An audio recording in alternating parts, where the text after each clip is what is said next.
Terima kasih Anda kembali di Top News pemirsa. Setelah Ferdy Sambo, kini giliran Putri Chandrawati yang mengungkap kasus pemerkosaan yang menimpa dirinya. Namun bukti otentik kasus tersebut tidak ada karena tidak dilakukan pemeriksaan oleh dokter forensik.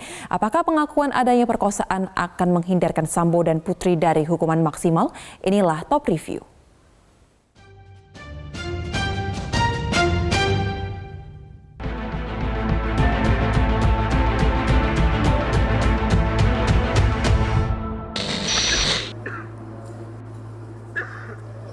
Inilah detik-detik ketika Putri Chandrawati memasuki ruang sidang di Pengadilan Negeri Jakarta Selatan untuk menjadi saksi kasus pembunuhan Brigadir Yosua dengan terdakwa Richard Eliezer, Ricky Rizal, dan Kuat Ma'ruf.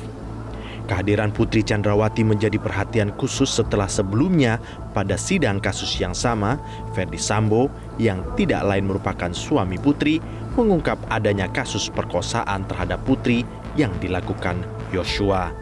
Di hadapan hakim, Putri menyatakan memang terjadi perkosaan terhadap dirinya yang dilakukan oleh Yosua.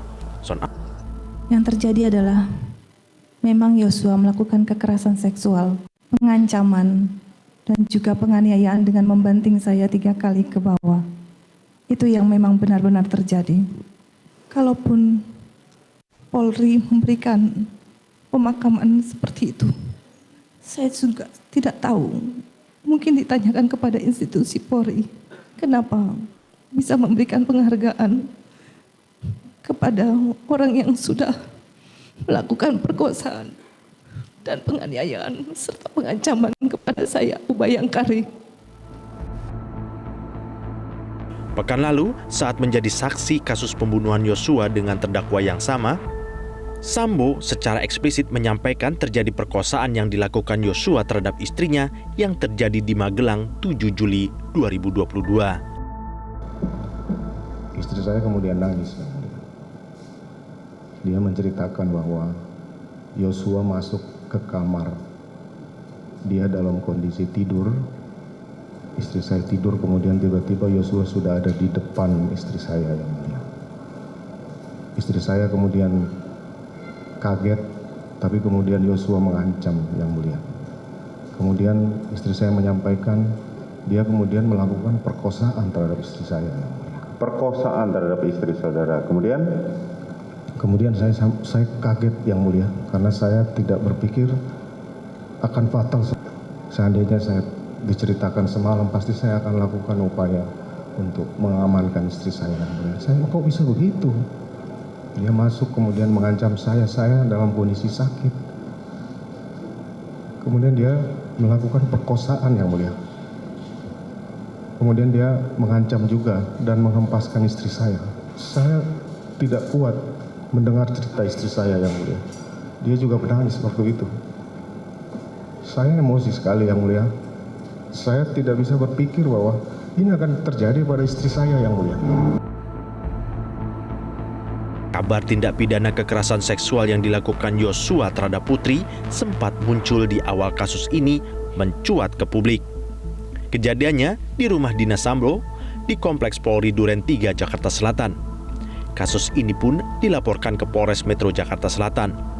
Namun akhirnya Bareskrim Polri menerbitkan surat perintah penghentian penyidikan atau SP3 karena tidak ditemukan fakta hukum.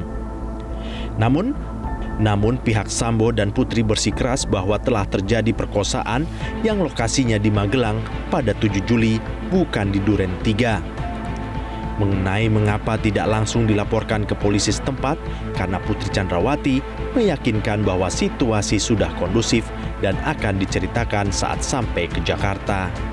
Ya, sekali lagi ini berdasarkan keterangan yang disampaikan baik oleh Pak Sambo di persidangan sebelumnya juga oleh Bu Putri bahwa pada malam tanggal 7 ketika dilaporkan adanya peristiwa yang terjadi pada tanggal 7 sore itu, kekerasan seksual yang terjadi 7 sore itu kepada Pak Sambo suami Bu Putri, kemudian Pak Sambo menyampaikan bahwa saya akan jemput kamu langsung ke Magelang sekarang.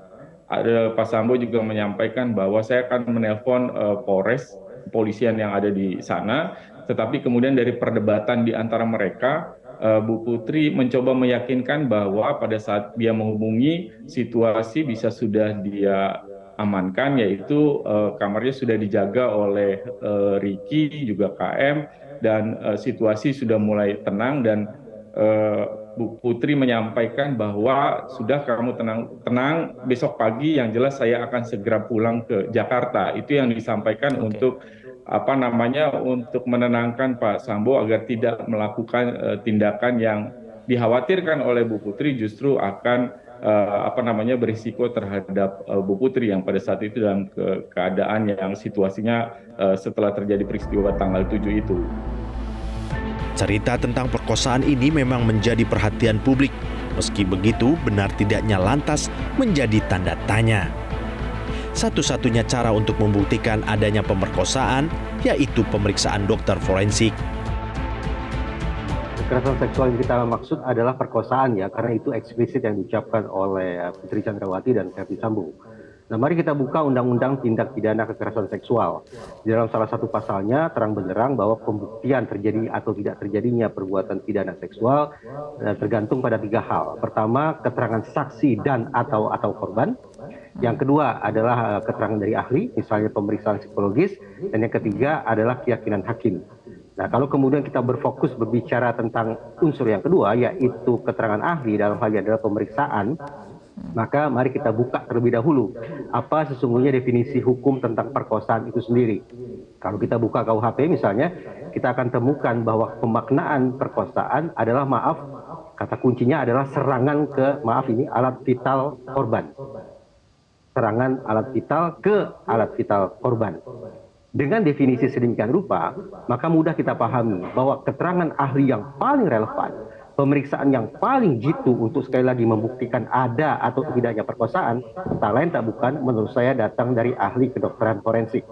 Karena mereka lah yang melakukan pemeriksaan terhadap fisik, dalam hal ini adalah pemeriksaan terhadap, alat kelamin korban, kalau memang ada korban. Namun karena Putri tidak pernah melakukan pemeriksaan ke dokter, maka kasus ini dinilai hanya menjadi alibi. Sejauh ingatan saya tidak pernah membaca ada pemberitaan bahwa PC sudah menjalani pemeriksaan di dokter terkait dengan apakah sudah terjadi atau tidak terjadi perkosaan tersebut.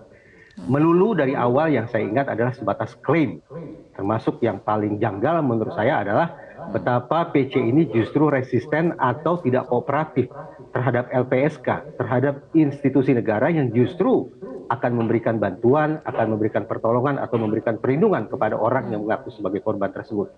Nah, hal-hal semacam ini yang alih-alih meyakinkan saya pribadi bahwa sudah terjadi perkosaan, justru saya semakin sangsi bahwa boleh jadi ini merupakan bentuk false accusation atau merupakan bentuk tuduhan yang palsu, tuduhan yang mengada-ngada, yang dilakukan oleh seseorang yang mencoba untuk membangun alibi untuk lolos dari jerat pidana. Sementara itu, menurut mantan Hakim Asep Iwan Iriawan, ada atau tidaknya perkosaan terhadap Putri tidaklah penting. Sebab dalam kasus ini yang akan dibuktikan adalah pembunuhan terhadap Yosua.